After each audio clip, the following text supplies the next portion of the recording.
Ibadah hari ini kita mulai di dalam nama Bapa, Putra dan Roh Kudus. Kasih karunia dari Tuhan kita Yesus Kristus menyertai kita sekalian. Amin. Pembimbing ibadah kita pada hari ini dari Mazmur 46 ayat 11 sampai 12. Diamlah dan ketahuilah bahwa akulah Allah. Aku ditinggikan di antara bangsa-bangsa, ditinggikan di bumi. Tuhan semesta alam menyertai kita. Kota benteng kita adalah Allah Yakub. Jemaat silakan duduk. Tuhan semesta alam yang menyertai kita adalah Allah yang patut disembah dan ditinggikan, karena Dia adalah Raja di atas segala raja, layak dipuji dan disembah.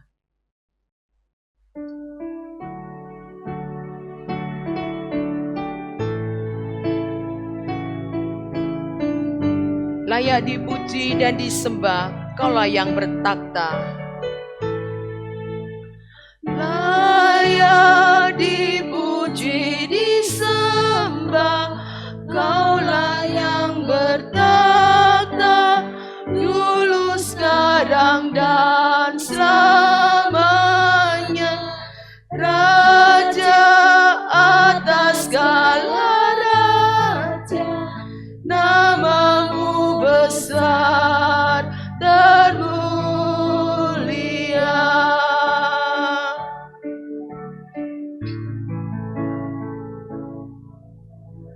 Alam semesta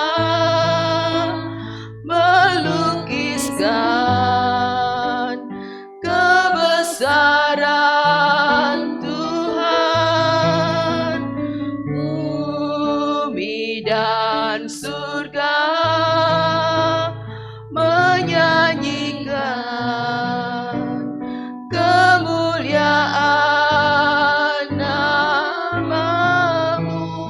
Hosana, Hosana. Layak dipuji dan disembah, layak dipuji disembah, Kaulah yang bertakhta, dulu sekarang dan selamanya, Raja atas segala raja, namamu besar termulia.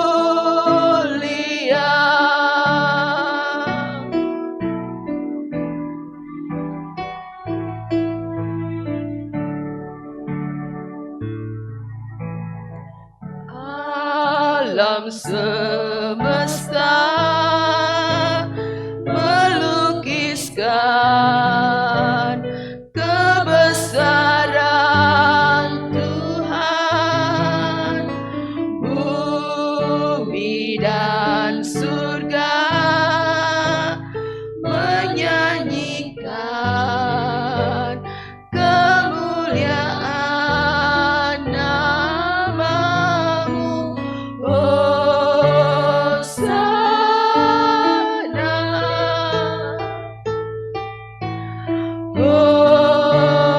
Hosana.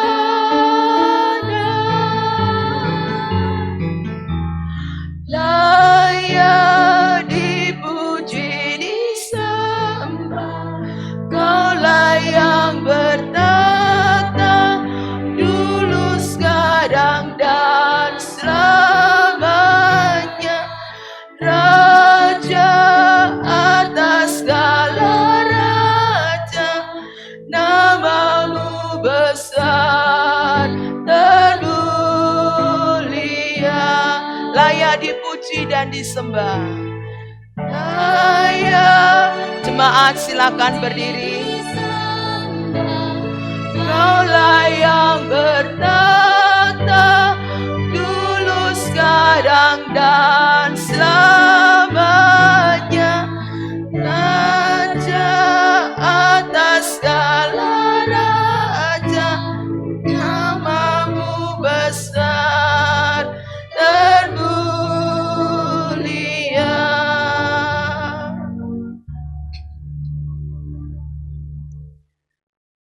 Allah kita adalah Allah yang kudus, yang menghendaki umatnya juga kudus. Mari kita datang ke hadirat-Nya untuk mohon pengampunan atas segala dosa yang sudah kita perbuat. Saya beri kesempatan jemaat untuk berdoa secara pribadi.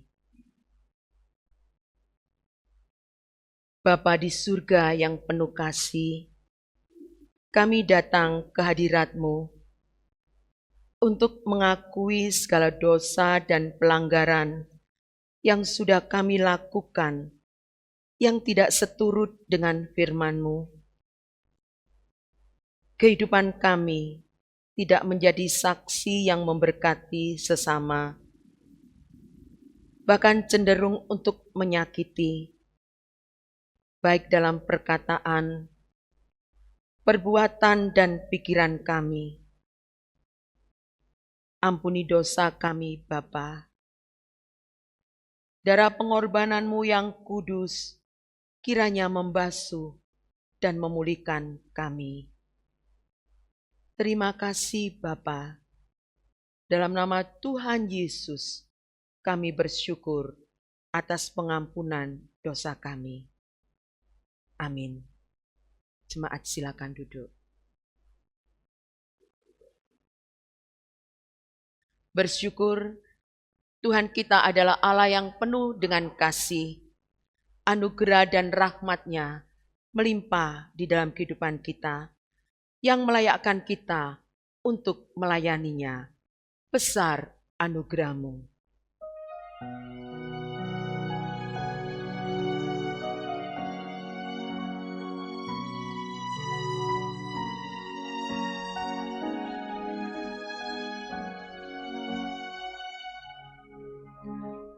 Ada sebagaimana ku ada, berdiri menghadap takhta-Mu Bapa. Semua karena anugerah-Mu yang telah selamatkanku.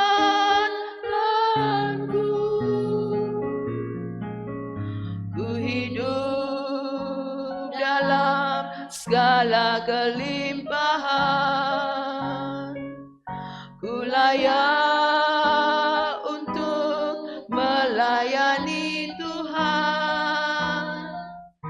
Semua karena anugerah-Mu tercurah bagiku. Besar anugerah-Mu,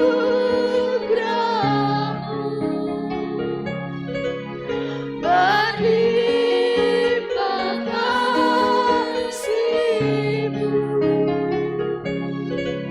Semakin hari semakin bertambah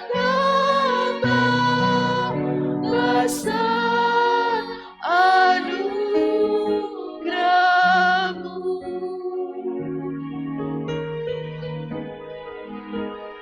Kita ada saat ini hanyalah karena anugerah Tuhan. Ada sebagaimana ku ada,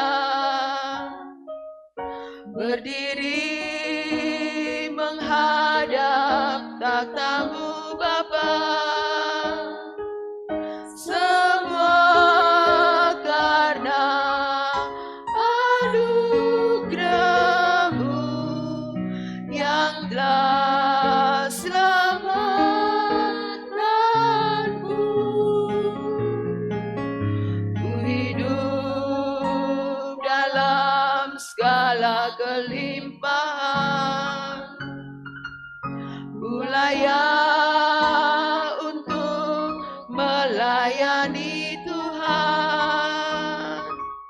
Semua karena anugerah-Mu tercurah bagiku.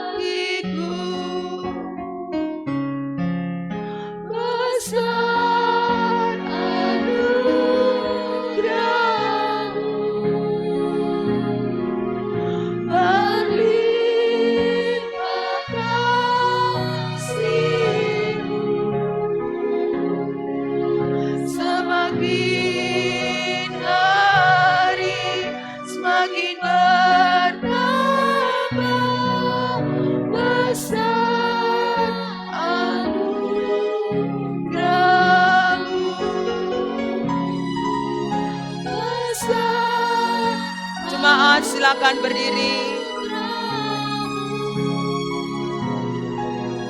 Berlimpah kasih-Mu,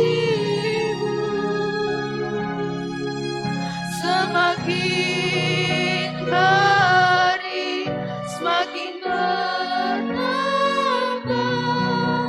besar anugerah-Mu.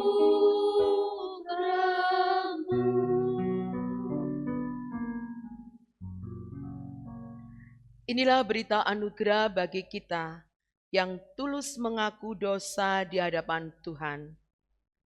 Mazmur 30 ayat 6. Sebab sesaat saja ia murka, seumur hidup ia murah hati. Sepanjang malam ada tangisan, menjelang pagi terdengar sorak-sorai.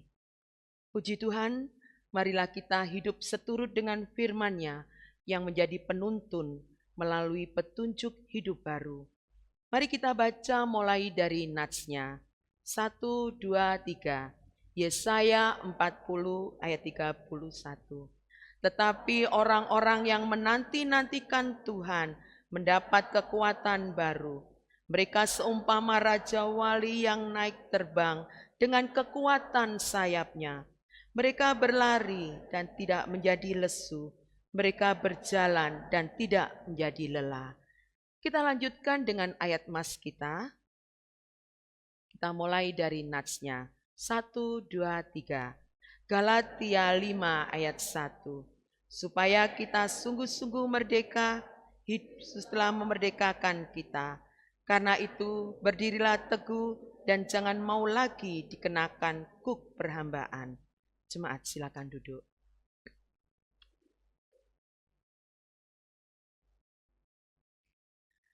Kita adalah umat yang sudah dimerdekakan dan kita adalah ciptaan yang paling berharga. Karena Tuhan sendiri menjadi pembela dan yang membuka pintu pertolongan jika kita sedang menghadapi pergumulan. Percayalah pada pemeliharaannya, karena hanya Dialah yang mampu membukakan pintu bagi kita.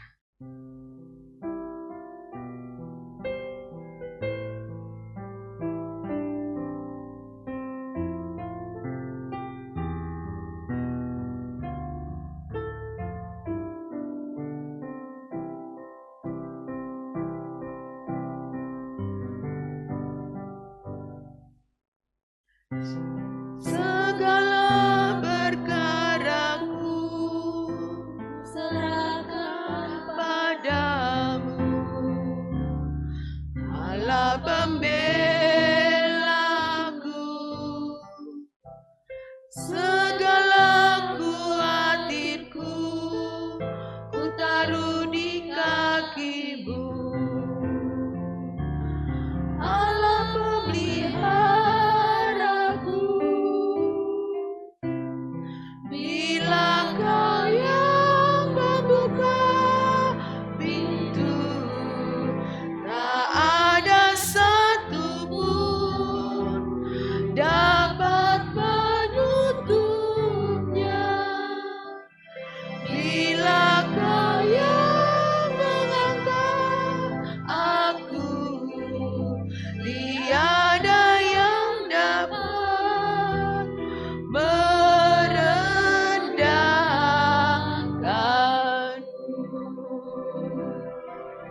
Jemaat silakan berdiri.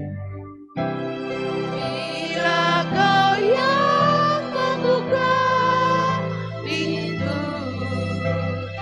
tiada satu pun dapat menutupnya. Bila kau yang mengangkat aku, tiada yang dapat merendahkanku.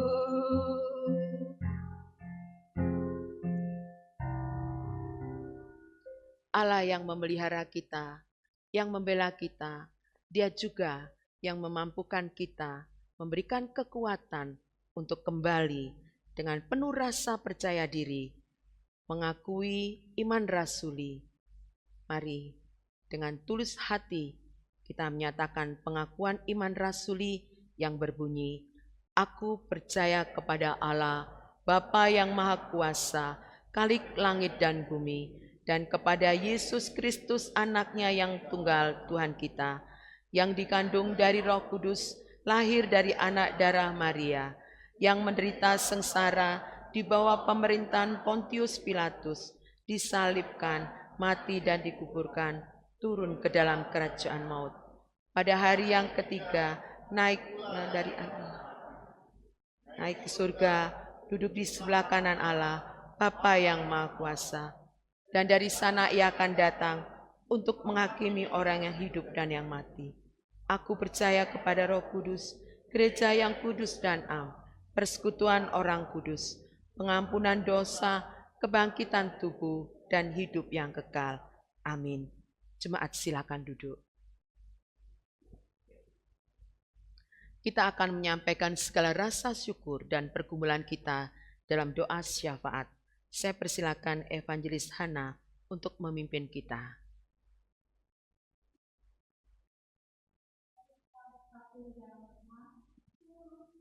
Bapak di dalam kerajaan surga, Bapak yang kami puji dan yang kami Yesus, untuk kami bersedia Tuhan, untuk kami di dalam kehidupan kami, Tuhan kami ini dengan berbagai pergumulan, berbagai kesulitan, telah kami lewati. Kami percaya bahwa semua hanya karena pertolongan-Mu saja ya Bapa.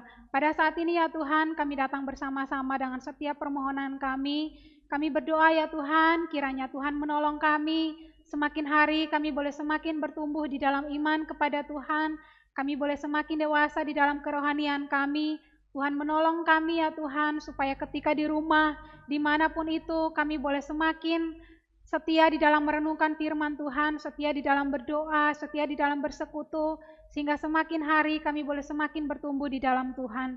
Hingga pada akhirnya ya Tuhan, setiap kami anggota jemaat GKT Ampenan boleh semakin bertumbuh dewasa di dalam iman kepada-Mu saja ya Bapa. Pada saat ini kami juga berdoa bersama-sama menyerahkan sekolah Kristen Ampenan ke dalam tangan-Mu ya Bapa. Berkati sekolah ini, berkati setiap siswa-siswa yang saat ini dididik. Kiranya Tuhan menolong mereka ya Bapa, sehingga mereka juga boleh terdidik bukan hanya secara intelektual, tetapi juga iman mereka kepada Tuhan juga boleh semakin bertumbuh hari lepas hari ya Bapa. Kami juga berdoa untuk setiap guru yang melayani, Tuhan memberikan kekuatan, Tuhan memberikan semangat ya Bapa, sehingga setiap tugas tanggung jawab mereka, pelayanan mereka boleh berjalan dengan baik, dan melalui pelayanan, tugas tanggung jawab mereka juga boleh membawa anak-anak boleh semakin maju di dalam iman dan juga pengetahuan mereka ya Bapa. Berkati juga setiap pengurus, setiap pengelola sekolah ini, Tuhan terus memberkati mereka, memberikan hikmat dan juga kekuatan ya Bapa. Kami juga berdoa bersama-sama menyerahkan pemerintahan yang ada di Indonesia. Berkati bangsa kami ya Bapa, dengan berbagai masalah, dengan berbagai persoalan yang ada. Kami berdoa kiranya Tuhan memberkati setiap pemerintah yang saat ini bertugas melayani. Tuhan berikan hikmat, Tuhan berikan kekuatan kepada mereka, sehingga setiap program yang ada juga dapat dikerjakan dengan baik, kiranya hanya untuk memajukan kesejahteraan setiap masyarakat yang ada di Indonesia. Tuhan juga memberkati pemerintah-pemerintah yang ada di kota sampai ke daerah-daerah. Tuhan kiranya memberkati mereka di dalam setiap tugas dan tanggung jawab mereka. Kami menyerahkan juga ya Bapa untuk pelayanan misi yang ada di dunia, terkhususnya yang ada di Afrika. Tuhan kiranya menolong setiap misionaris yang melayani di sana di ladang yang tidak mudah, Tetapi kami percaya bahwa Tuhan akan menolong mereka di dalam setiap pelayanan yang mereka kerjakan. Setiap kami, Tuhan terus gerakan kami untuk menceritakan Injil kepada sesama kami, setiap orang yang Tuhan izinkan hadir di dalam kehidupan kami dan yang ada di sekitar kami. Terima kasih ya Bapa, di dalam nama Tuhan Yesus Kristus, kami menyerahkan setiap seru dan doa kami. Haleluya. Amin. Terima kasih Losahana. Penyertaan Tuhan bagaikan tiang awan dan tiang api yang melindungi dan menerangi dalam setiap langkah hidup kita, karena Dia adalah penolong yang setia.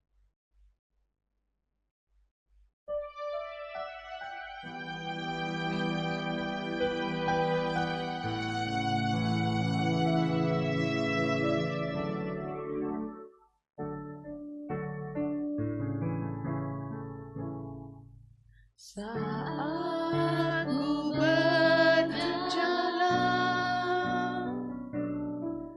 kasih-Mu menerangi langkahku. Tak ku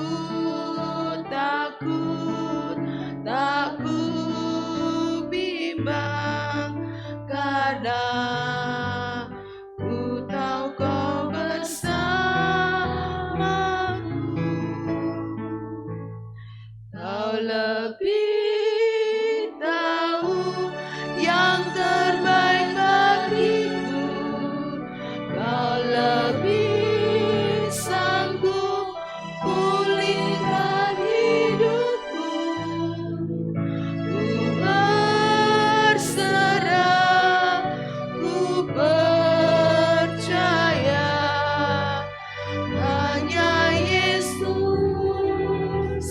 penolong yang setia.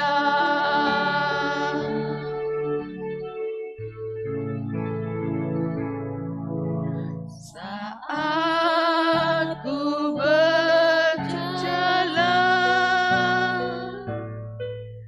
kasih-Mu menerangi langkahku. Tak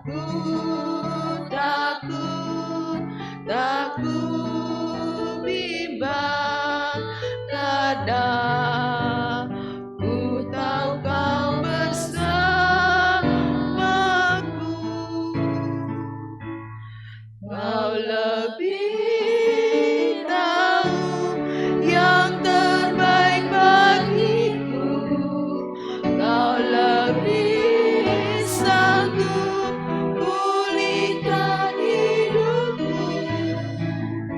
Ku berserah, ku percaya, hanya Yesus penolong yang setia. Kau lebih tahu yang terbaik bagiku. Kau lebih sanggup pulihkan hidupku. Kepada saudara berserah, ku percaya, hanya Yesus penolong yang setia.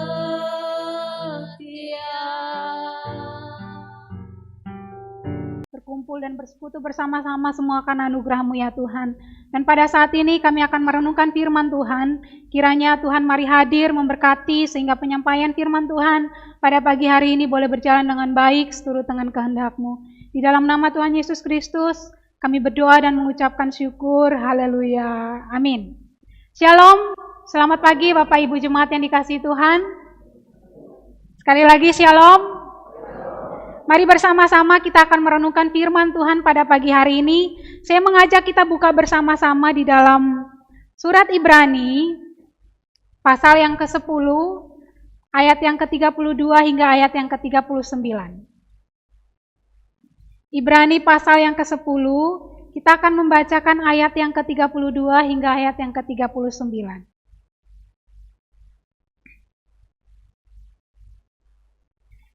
Jika sudah menemukan, kita akan membaca bergantian. Saya ayat yang ke-32, Bapak Ibu ayat yang ke-33, demikian hingga ayat yang ke-39. 32. Ingatlah akan masa yang lalu sesudah kamu menerima terang, kamu banyak menderita oleh karena kamu bertahan dalam perjuangan yang berat.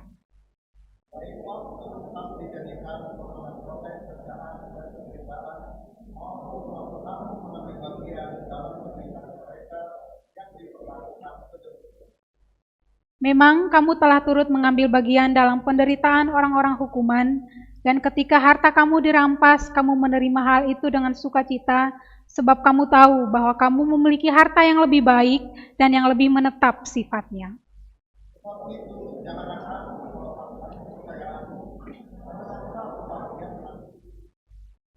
Sebab kamu memerlukan ketekunan supaya sesudah kamu melakukan kehendak Allah, kamu memperoleh apa yang dijanjikan itu.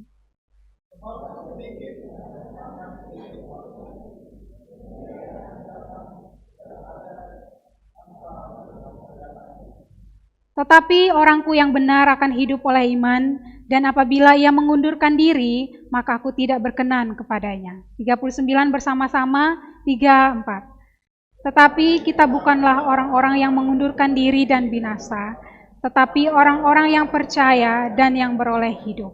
Saya bacakan ayat 39 sekali lagi. Tetapi kita bukanlah orang-orang yang mengundurkan diri dan binasa, tetapi orang-orang yang percaya dan yang beroleh hidup. Demikian firman Tuhan.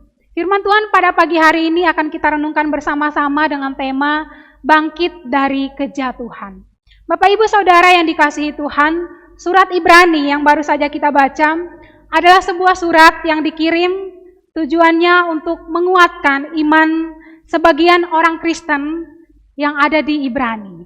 Mereka adalah orang Kristen perdana yang pada saat itu memutuskan untuk meninggalkan iman mereka sebelumnya yang beragama Yahudi, kemudian memutuskan untuk menerima Yesus sebagai Tuhan dan Juru Selamat dan menjalani hidup mereka sebagai orang Kristen, sebagai para pengikut Tuhan.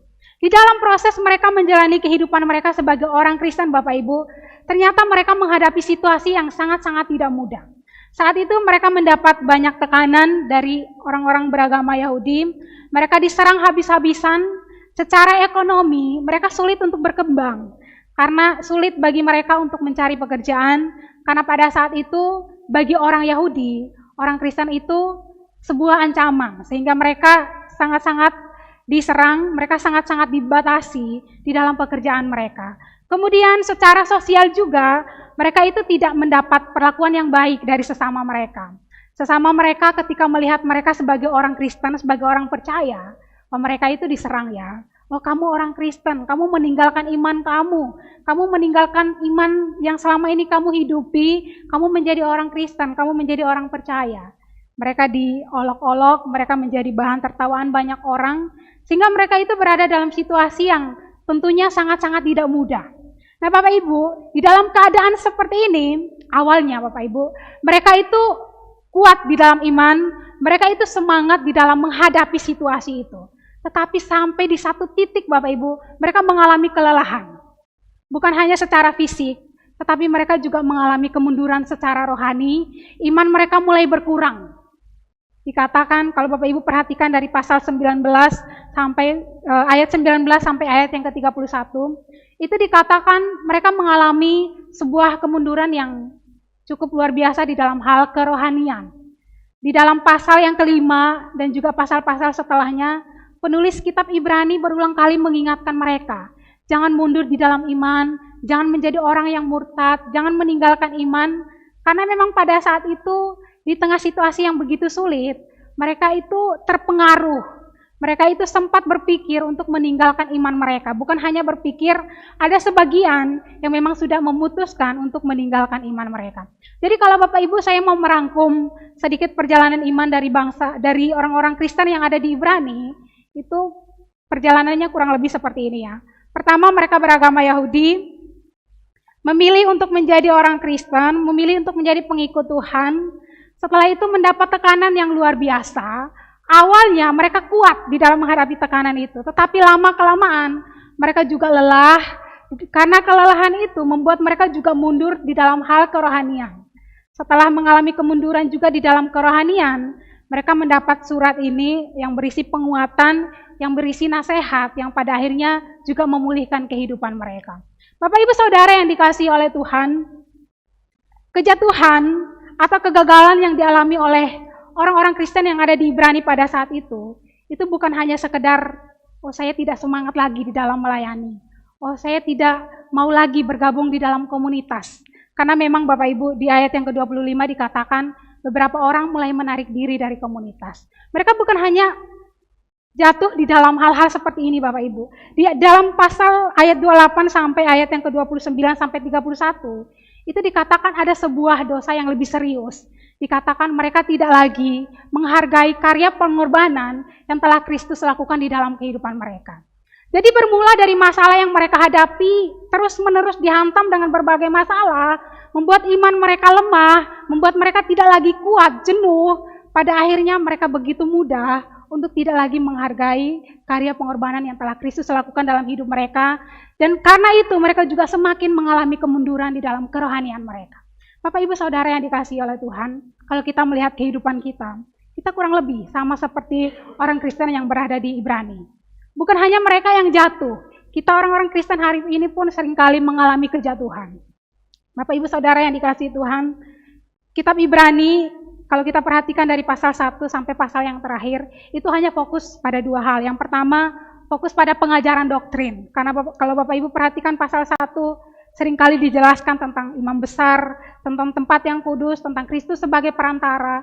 Tetapi di balik doktrin-doktrin itu, lebih fokus kepada nasihat, penguatan untuk menguatkan iman orang-orang yang ada di Ibrani. Bapak Ibu Saudara yang dikasihi oleh Tuhan, pada saat itu mereka mengalami kejatuhan dalam hal moral, di dalam hal kerohanian. Pada hari ini pun Bapak Ibu, mungkin kalau kita melihat kehidupan kita juga tidak terlepas dari kejatuhan di dalam dosa.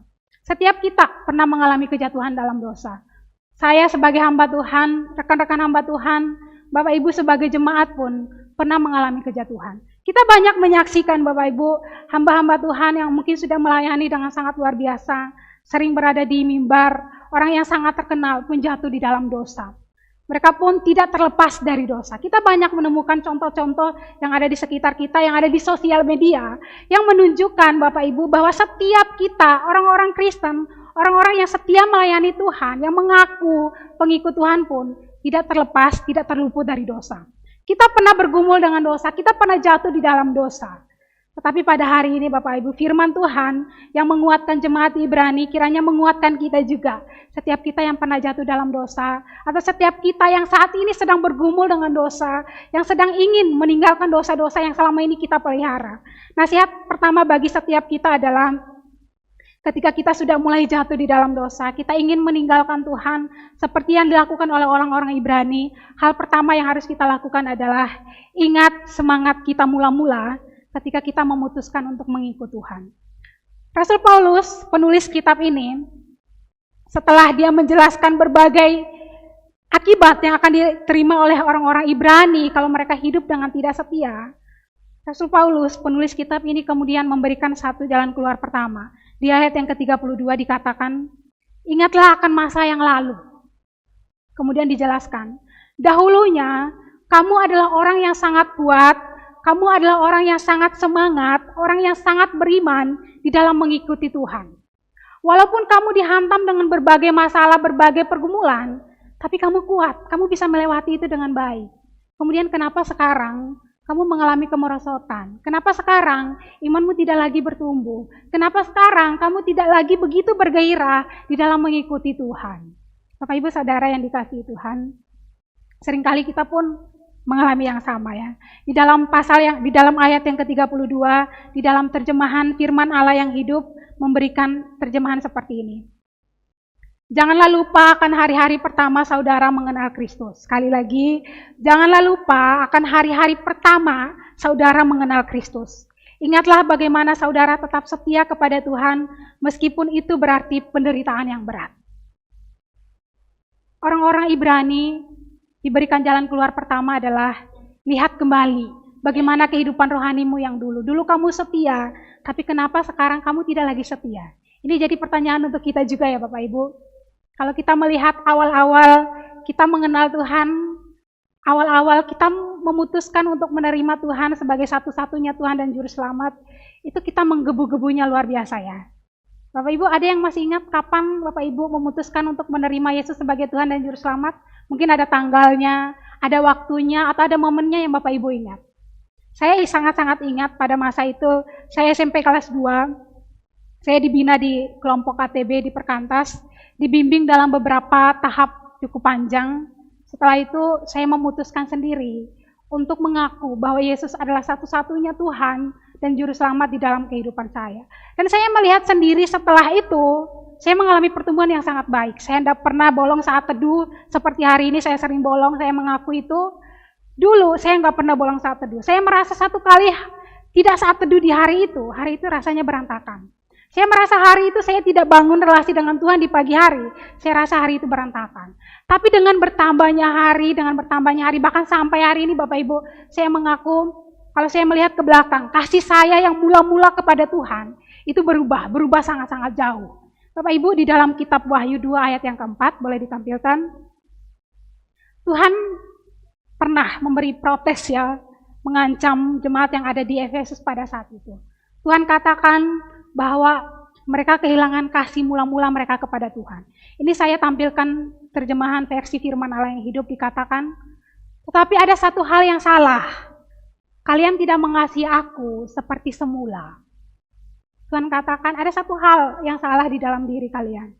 Kalian tidak mengasihi aku lagi seperti mula-mula, seperti dahulu. Bapak Ibu kalau perhatikan kitab Efesus khususnya di ayat ini, Tuhan itu puji jemaat yang ada di Efesus. Mereka jemaat yang sangat rajin di dalam pelayanan, mereka jemaat yang sangat rajin dalam beribadah, bahkan mereka sangat-sangat memperhatikan berbagai peraturan-peraturan gereja. Mereka sangat baik dalam hal itu. Tapi Tuhan sorot satu hal yang salah, kalian tidak lagi mengasihi aku seperti mula-mula. Bapak Ibu Saudara yang dikasihi Tuhan,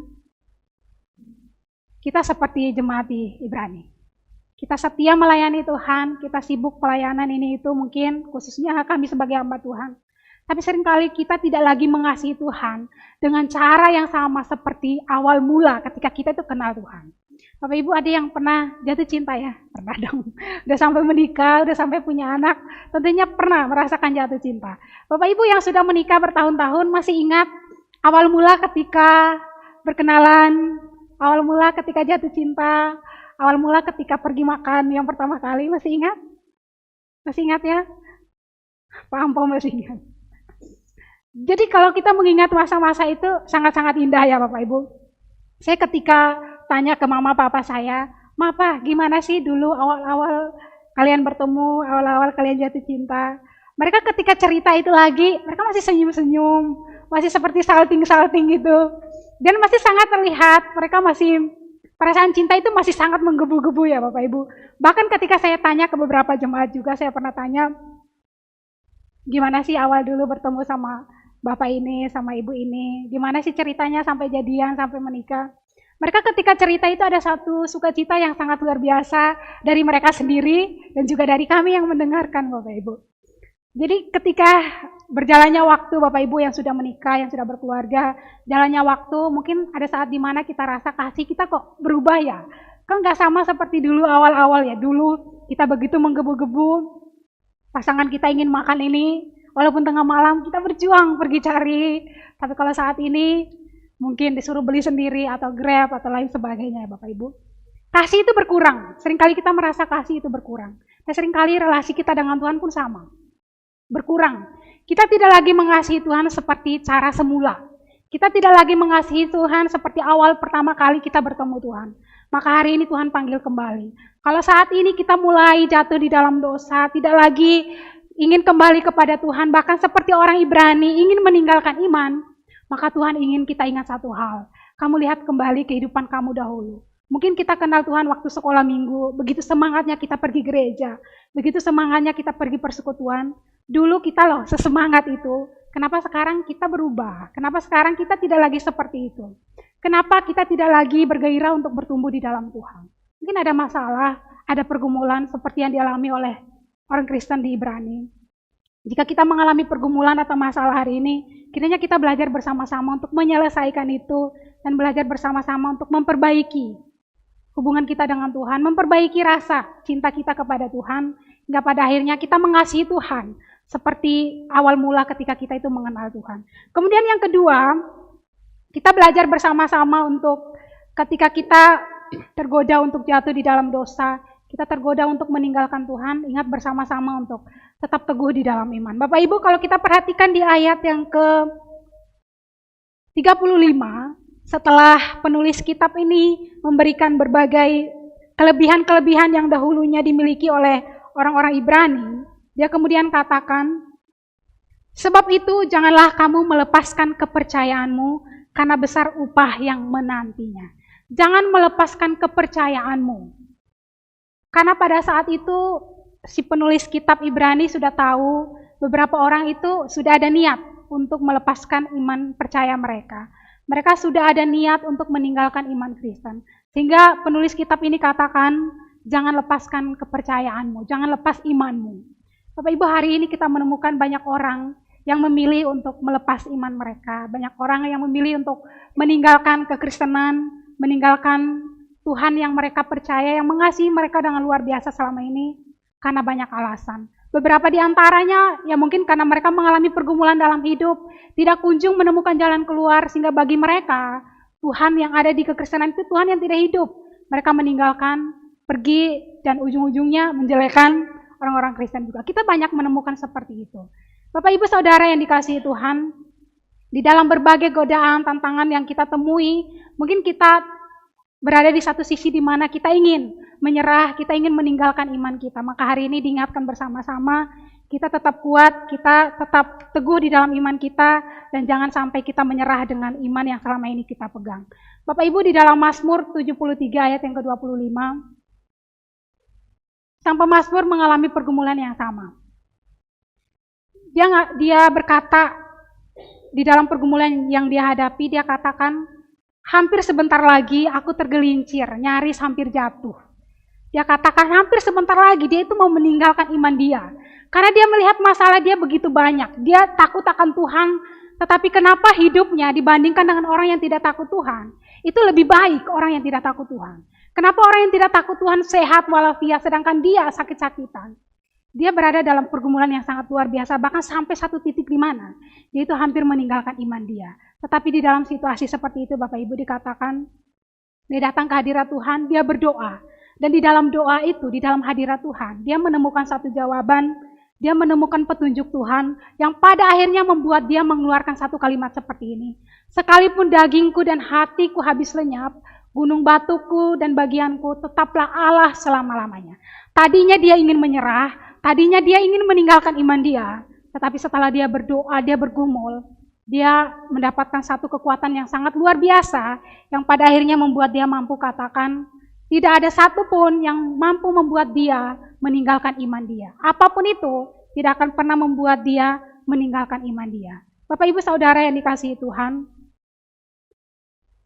jemaat di Ibrani pada saat itu bergumul dengan dosa yang mereka hadapi, bergumul dengan kemerosotan kerohanian yang mereka hadapi, karena berbagai tantangan yang mereka hadapi pada masa itu. Tetapi Rasul Paulus ingatkan kepada mereka, jangan sampai mundur, jangan sampai menyerah. Bapak Ibu Saudara yang dikasihi Tuhan, berbicara tentang kejatuhan dalam dosa dan juga kaitan dengan tema ini, kaitan dengan poin ini, seringkali satu hal yang membuat kita menyerah ketika kita jatuh dalam dosa karena kita malu. Kita mungkin seperti bangsa Ibrani menjauhkan diri dari komunitas. Bagi kita salah satu alasannya mungkin karena kita malu. Orang dalam komunitas kita tahu, kita pernah jatuh dalam hal moral, kita pernah jatuh dalam hal karakter, kita punya sikap-sikap yang mungkin dalam komunitas kita tahu. Ada keburukan-keburukan, kita pernah jatuh dalam dosa, dan banyak orang tahu tentang itu. Kita malu dan kita tidak ingin kembali, karena kita pikir orang akan memandang kita seperti apa, orang akan melihat kita seperti apa. Kemudian ada alasan lain juga, yang mungkin karena kita takut dengan penghakiman dari sesama. Bapak Ibu, ternyata salah satu alasan besar kenapa orang pada akhirnya di dalam pergumulan mereka memilih untuk tidak lagi kembali, itu karena respon orang-orang yang ada di sekitar mereka. Orang ketika melihat kita jatuh dalam dosa, di dalam komunitas, itu respon orang adalah penghakiman dan penghakiman. Ya tentunya mungkin kita yang melihat dosa itu secara langsung, kita yang melihat sesama kita jatuh, kita rasa dia gagal. Iya betul, mereka gagal dalam hal moral. Tetapi kita juga tidak punya hak untuk terus menghakimi, untuk terus menjelekkan hingga pada akhirnya dia tidak punya keberanian untuk bangkit lagi dan memulihkan dirinya. Bapak Ibu, saya menemukan di dalam 2 Korintus 2 ayat yang ke-5 sampai 11. Rasul Paulus memberikan penjelasan yang sangat baik seperti ini. Di dalam 2 Korintus 2 ayat yang ke-5 sampai ayat yang ke-11, Rasul Paulus memberikan satu nasihat, topiknya adalah harus diampuni orang yang bersalah. Jadi di dalam surat itu Rasul Paulus katakan, bagi orang yang demikian adalah orang yang jatuh di dalam hal moral, jatuh dalam dosa di dalam komunitas. Rasul Paulus katakan, bagi orang yang demikian, sudahlah cukup teguran dari sebagian besar kamu. Sehingga kamu sebaliknya harus mengampuni dan menghibur dia, supaya ia jangan binasa oleh kesedihan yang terlampau berat. Bapak Ibu, orang ketika jatuh dalam dosa di dalam satu komunitas, mereka secara pribadi itu sudah merasa bersalah dan tertuduh yang sangat luar biasa. Itu sudah pasti. Kita ketika buat salah dalam komunitas, kita malu, kita merasa tertuduh, kita merasa bersalah yang sangat luar biasa. Itu sudah menjadi sebuah kesedihan tersendiri. Makanya Rasul Paulus katakan, kalau kita tidak mampu hadir dan menguatkan, jangan kita menjadi orang yang terus menghakimi. Karena itu pada akhirnya ya membuat dia semakin down, juga pada akhirnya membuat dia merasa, saya tidak layak lagi untuk kembali kepada Tuhan. Kemudian alasan lainnya juga Bapak Ibu, selain penghakiman, selain rasa malu, juga adalah ketika kita jatuh dalam dosa, kita tidak ingin kembali. Itu juga bisa jadi itu adalah cara kerja iblis. Bapak Ibu, salah satu kesukaan yang selalu dilakukan oleh iblis adalah menuduh orang-orang percaya. Ketika kita jatuh dalam dosa, kerjaan iblis adalah terus menuduh. Kamu buruk, kamu salah, kamu berdosa. Itu suara yang akan terus iblis suarakan di dalam hati kita. Walaupun kita terus mendengar firman tentang pengampunan, tapi iblis juga akan terus bersuara tentang ketidaklayakan, tentang keberdosaan kita, tentang ketidaklayakan kita, dan itu akan terus membuat kita merasa bersalah, kemampuan untuk kembali lagi itu seringkali berkurang. Bapak Ibu Saudara yang dikasihi Tuhan, saya pernah lihat satu cuplikan di dalam film The Passion of the Christ tentang penyaliban Tuhan, mengisahkan tentang Yudas. Setelah Yudas menjual Tuhan Yesus, Tuhan disalibkan, bahkan sampai mati. Yudas dalam perjalanan pulang, di dalam satu scene, di dalam salah satu scene itu mengatakan Yudas dalam perjalanan pulang, dia menemukan beberapa anak kecil. Beberapa anak kecil yang terus bersuara menjelekkan Yudas, ya dikatakan, kamu berdosa, kamu menjual Tuhanmu, kamu buruk, kamu tidak layak untuk kembali. Suara-suara itu terus ada di dalam hati Yudas, di dalam pikiran Yudas, membuat dia sangat-sangat frustasi pada saat itu. Pada akhirnya dia pergi dan bunuh diri. Nah, iblis bekerja dengan cara seperti ini Bapak Ibu. Ketika kita jatuh dalam dosa, kita mungkin punya keinginan untuk kembali. Tuhan, saya ingin bertobat, saya ingin berhenti dari satu dosa ini. Tapi iblis itu akan terus bersuara, kamu tidak layak. Kamu terus melayani Tuhan tapi kamu buat dosa ini. Kamu melayani Tuhan tapi kamu sendiri tidak melakukan firman itu. Suara-suara ini sering kali ada, bukan hanya dalam hati Bapak Ibu ya. Kami sebagai para pelayan Tuhan pun suara ini sering sekali muncul Bapak Ibu. Kita ketika mau berkhotbah, kita ketika mau mengajar, ya sering kali suara-suara, kamu sendiri loh gak melakukan itu. Perasaan-perasaan tertuduh itu sering kali ada. Saya percaya semua kita itu bergumul dengan dosa. Kita punya kejatuhan-kejatuhan tertentu. Bapak Ibu mungkin pernah jatuh di bidang tertentu. Saya sendiri pun pernah jatuh di dalam bidang tertentu. Tapi kita diingatkan bersama-sama pada hari ini bahwa ketika kita jatuh, kita dipanggil untuk kembali. Tuhan adalah Tuhan yang Maha Pengasih yang akan menerima kita untuk kembali dan tentunya kita akan diampuni. Karena itu kita belajar bersama-sama pada hari ini di tengah berbagai alasan untuk meninggalkan Tuhan, bahkan karena dosa kita tetap memilih untuk setia kepada Tuhan. Kemudian yang terakhir, yang ketiga, saya akan jelaskan dengan cepat. Yang ketiga adalah di dalam masa-masa kita ingin menyerah karena dosa kita, karena kejatuhan kita, ingat status kita sebagai orang percaya. Penulis surat ini menutup dengan satu kalimat, tetapi kita bukanlah orang-orang yang mengundurkan diri dan binasa, tetapi orang-orang yang percaya dan yang beroleh hidup. Sekali lagi, tetapi kita bukanlah orang-orang yang mengundurkan diri dan binasa, tetapi orang-orang yang percaya dan yang beroleh hidup. Ini status kita sekarang. Kematian Tuhan Yesus di atas kayu salib itu membebaskan kita dari dosa. Itu membebaskan kita dari perbudakan iblis, perbudakan dosa. Hingga pada hari ini kita itu tidak lagi hidup di bawah kuasa iblis. Jadi kalau pada saat ini Bapak Ibu, iblis terus menggunakan kuasanya untuk membuat kita terus merasa tidak layak, maka kita ingat bersama-sama bahwa kematian Tuhan di atas kayu salib itu menyelesaikan kejatuhan terbesar kita. Bapak Ibu tahu kejatuhan terbesar kita apa? Kejatuhan di dalam dosa yang pada masa itu harusnya membuat kita mati dan binasa. Tetapi kejatuhan kita yang terbesar itu telah diselesaikan oleh Tuhan Yesus di atas kayu salib. Dan pada saat ini kita hidup sebagai anak-anak Allah, bukan lagi sebagai hamba iblis, bukan lagi sebagai budak dosa. Karena itu mari kita hidup dengan keyakinan dan keberanian sebagai umat yang telah ditebus. Saya bukan sedang mengajarkan, enggak apa-apa kita hidup dalam dosa, Tuhan akan pulihkan kita kembali Tuhan akan menerima. Bukan ya. Karena kalaupun kita perhatikan ayat 19 sampai 30 juga diingatkan, orang yang tahu kebenaran tetapi terus berbuat dosa itu hukumannya makin berat. Jadi kita diingatkan bersama-sama, pada hari ini kita yang pernah gagal, kita yang pernah jatuh dalam dosa, mungkin dosa kita diketahui oleh komunitas kita. Dosa kita diketahui oleh orang-orang yang ada di sekitar kita. Kita malu. Kita ingin kembali kepada Tuhan, itu ada perasaan-perasaan tidak yakin, ada perasaan-perasaan tertuduh. Hari ini kita dipanggil bersama-sama, mari kembali kepada Bapa, sumber kasih, pengampunan, dan kekuatan kita.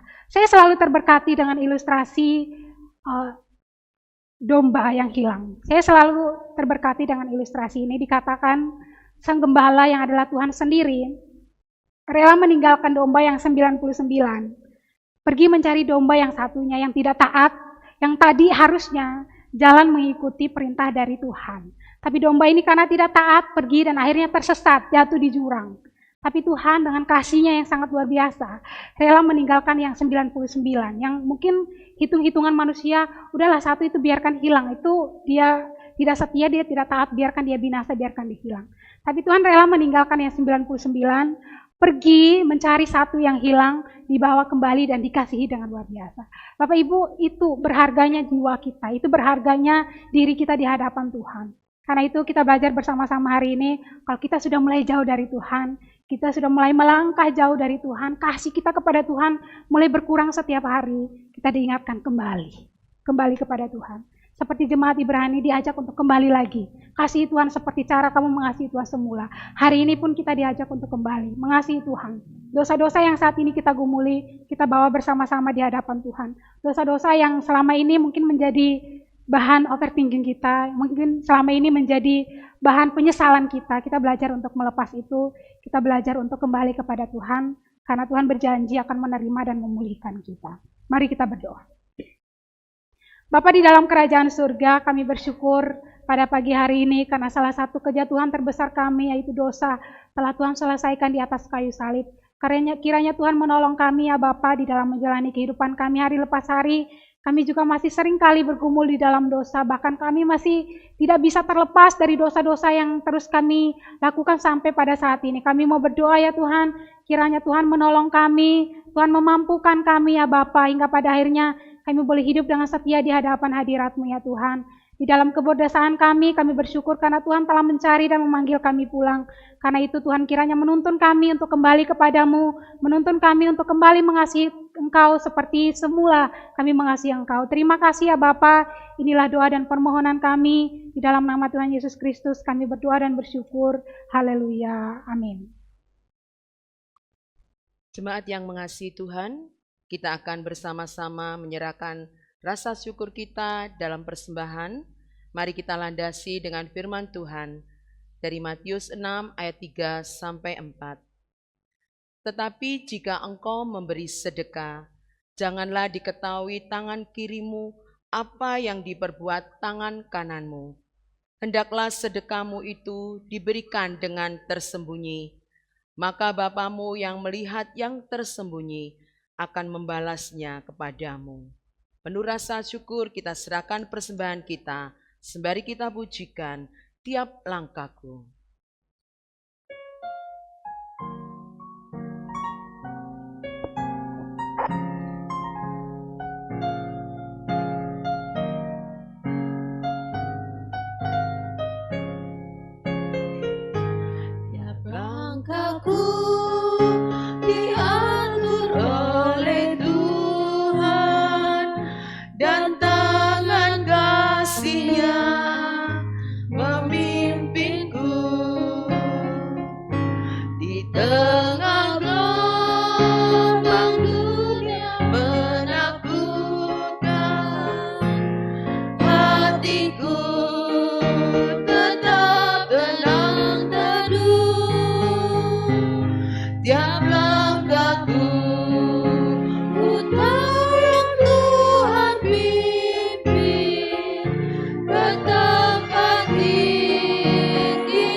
jemaat silakan berdiri.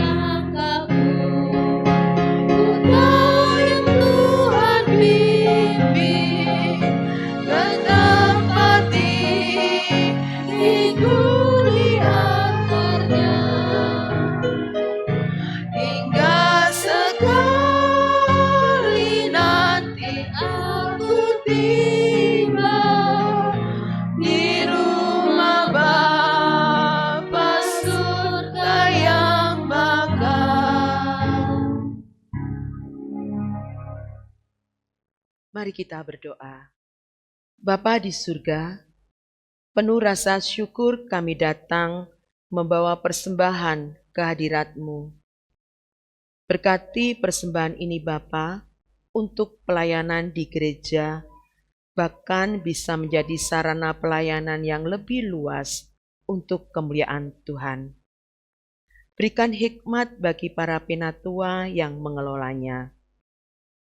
Kami juga mohon anugerah-Mu memberkati agar kami dapat mempersembahkan yang terbaik dari hidup kami. Terima kasih Bapa, dalam nama Tuhan Yesus kami bersyukur. Amin. Silakan duduk kembali. Kita akan mengakhiri ibadah kita. Jemaat saya undang untuk bangkit berdiri. Segala hormat kemuliaan kita kembalikan kepada Allah. Doksologi, setelah itu pengutusan dan berkat oleh Bapak Pendeta Suhartoyo, dan kita akhiri dengan pujian. Amin.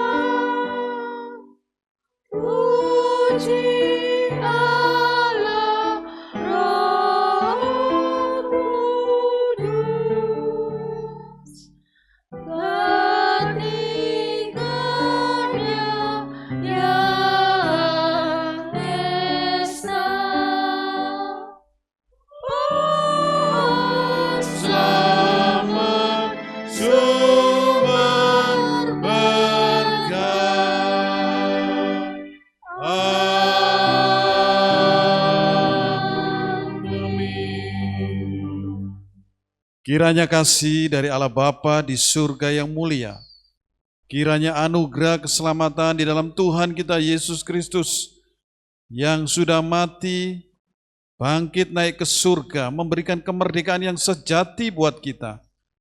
Dan kiranya penghiburan pertolongan Allah Roh Kudus akan menyertai hidupmu sekalian, mulai saat ini sampai Maranatha, Tuhan Yesus datang yang kedua kalinya. Amin.